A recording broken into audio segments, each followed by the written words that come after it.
Dis-moi si je te demandais là, tout de suite, de me citer le pays qui détient la clé du futur de l'éducation. Tu me répondrais quoi? La Finlande? Singapour? Ou peut-être la Silicon Valley avec toutes ses promesses d'intelligence artificielle? C'est la réponse classique, oui. On a ce réflexe presque pavlovien de regarder vers le nord, vers les pays les plus riches, ou vers ceux qui saturent les salles de classe de tablettes numériques. Mais si je te disais que tu regardes dans la mauvaise direction? Ah, je te connais. Tu vas me dire que j'ai tout faux. Pas tout faux, mais disons que tu passes peu, être à côté de l'essentiel. Aujourd'hui, je veux t'emmener ailleurs. On part au Sénégal, parce que ce qui se passe là, bas, c'est bien plus qu'une réforme scolaire. C'est une leçon d'humilité et, franchement, une claque magistrale à nos certitudes occidentales sur ce qu'est une bonne école. Le Sénégal? D'accord, tu as piqué ma curiosité. Mais attention, on ne va pas tomber dans le cliché de l'école qui fait des miracles avec 3 bouts de ficelle, si? C'est un peu romantique, non? Justement, c'est tout l'inverse. On ne va pas parler de romantisme, mais d'efficacité brute et de leadership. Ce que le modèle sénégalais est en train de prouver, c'est que la transformation éducative ne commence pas par un chèque de plusieurs millions ou une nouvelle application. Elle commence par un changement de regard, un changement radical sur le potentiel humain. Changer the regard, c'est une jolie formule, mais concrètement, ça veut dire quoi? Parce que sur le terrain, les défis sont énormes là-bas. Ils sont immenses, mais c'est justement là que ça devient fascinant. Prenons le premier pilier de cette transformation, le leadership. Chez nous ou dans les systèmes classiques, un directeur d'école, c'est qui? C'est un administrateur. Il est dans son bureau, il gère des plannings, il applique des directives qui viennent du ministère. Il est souvent distant. C'est vrai. C'est la figure d'autorité un peu intouchable. Exactement. Au Sénégal, ils ont renversé la table. Le leader n'est plus celui qui contrôle, c'est celui qui connecte. Je vais te donner un exemple qui m'a vraiment marqué. Ça se passe dans une zone rurale. Le directeur de l'école fait face à un absentéisme massif. Les classes se vident. Et là, le réflexe habituel, c'est la sanction. On convoque les parents, on menace, on renvoie. C'est ce qu'on ferait ici. On partirait du principe que les parents ne sont pas impliqués ou que les élèves sont paresseux. Mais ce directeur a fait l'inverse. Il a fermé sa bouche et il a ouvert ses oreilles. Il est allé voir les familles, sans jugement. Et qu'est-ce qu'il a découvert? Que les pics d'absentéisme correspondaient exactement aux périodes de récolte. Ah, évidemment. C'était une question de survie économique, pas un manque d'envie d'apprendre. Précisément. Ces enfants étaient déchirés entre le devoir scolaire et la nécessité d'aider leur famille à manger.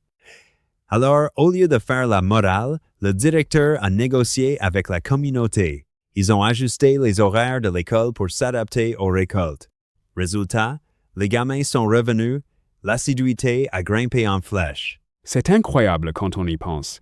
C'est du bon sens, mais c'est d'une audace folle par rapport à la rigidité de nos systèmes. On a tellement l'habitude que l'élève doive s'adapter au système, que l'idée que le système s'adapte à la vie réelle de l'élève semble révolutionnaire. C'est ça, le leadership par l'écoute. C'est admettre que l'expert de la vie de l'enfant, ce n'est pas le directeur, c'est la famille. Ça demande une humilité terrible. Il faut arrêter de penser pour les gens et commencer à penser avec eux. Mais ça soulève une autre question. Une fois que les élèves sont en classe, qu'est-ce qu'on leur apprend? Parce que si le cadre change, mais que le contenu reste déconnecté, on n'a fait que la moitié du chemin. Et c'est là qu'on arrive au deuxième pilier, qui est peut être le plus profond psychologiquement. C'est la fin du récit du déficit. Tu sais, cette manie qu'on a de définir un élève par ce qu'il ne sait pas faire. Il a des lacunes. Il ne maîtrise pas ceci. C'est épuisant pour tout le monde. C'est le fondement de notre système de notation, non? On part de 20 et on enlève des points à chaque erreur. On sanctionne le manque. Voilà. Au Sénégal, ils essaient une approche basée sur les forces. L'exemple le plus frappant, c'est la langue. Pendant des décennies, l'école s'est faite exclusivement en français. Si un élève parlait Wolof ou une autre langue locale, c'était vu comme un obstacle, un problème à éradiquer. comme si sa culture d'origine était un frein à son intelligence académique. Exactement. C'est violent, symboliquement. Ça dit à l'enfant, pour réussir, tu dois laisser ton identité à la porte. Mais des enseignants ont commencé à utiliser les langues locales comme un tremplin. Ils permettent aux élèves de comprendre un concept complexe dans leur langue maternelle d'abord, pour ensuite construire le pont vers le français. Donc, on ne remplace pas le français, on utilise la langue maternelle comme une fondation solide. C'est ça. Et l'impact sur la confiance en soi est monumental. L'enfant ne se sent plus bête parce qu'il ne comprend pas un mot étranger. Il comprend le concept, il se sent intelligent, et donc il apprend le français beaucoup plus vite ensuite. On passe d'une logique de soustraction à une logique d'addition. Ça me fait penser à quel point on gâche de potentiel ailleurs en ignorant le bagage culturel des élèves. On essaye de faire rentrer des ronds dans des carrés. Mais dis-moi, tout ça, ça demande des profs hyper engagés. Comment tu maintiens cette flamme? Parce que c'est beau sur le papier, mais c'est du travail. C'est là que le rôle du directeur revient. Il doit protéger ses enseignants. Il doit leur dire, oubliez la pression des statistiques immédiates. Concentrez-vous sur la progression réelle de l'enfant. C'est du courage managérial. Mais il y a un troisième élément qui soutient tout ça. Et c'est ce qui brise définitivement ce que j'appelle le mythe de la tour d'ivoire. La tour d'ivoire? Tu veux dire l'école fermée sur elle-même, sanctuaire du savoir? Oui, cette idée que l'école est un monde à part, coupé de la réalité.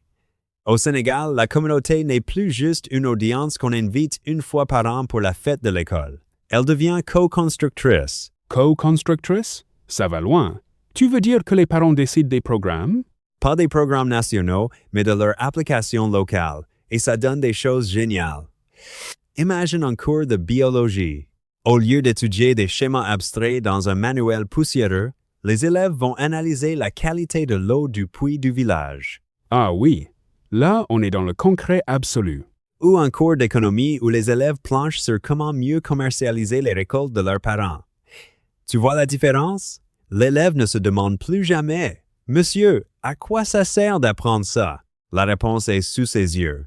Il apprend pour améliorer sa vie et celle de sa communauté tout de suite. C'est fascinant parce que ça redonne du sens.